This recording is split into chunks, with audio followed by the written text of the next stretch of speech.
अल्लाह हर उस आंसू से वाकिफ़ है जो तुमने मुस्कुराते हुए पलकों के पीछे छुपा लिया था।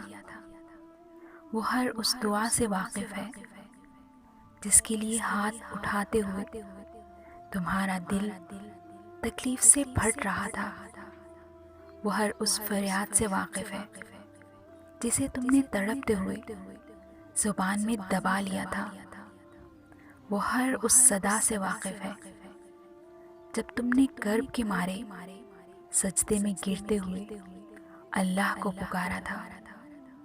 वो उन रातों की वहशत से भी वाकिफ़ है जब सब सो रहे थे और तुमने आवाज़ के खौफ से दर्दनाक चीख को ज़ब्त करके मुंह को हाथों से दबा लिया था।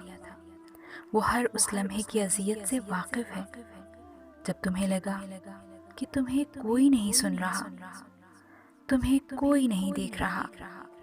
तब बस वही एक था जो तुम्हें सुन रहा था, जो तुम्हें देख रहा था। तुम उसे नहीं सुनते, लेकिन वो हर घड़ी हर लम्हा तुम्हें सुनता है। वो सब जानता है, बस वही है जो दिल के हाल जानता है। बस वही है जो ये हाल बदल सकता है। बस वही है उसके जैसा और कोई नहीं।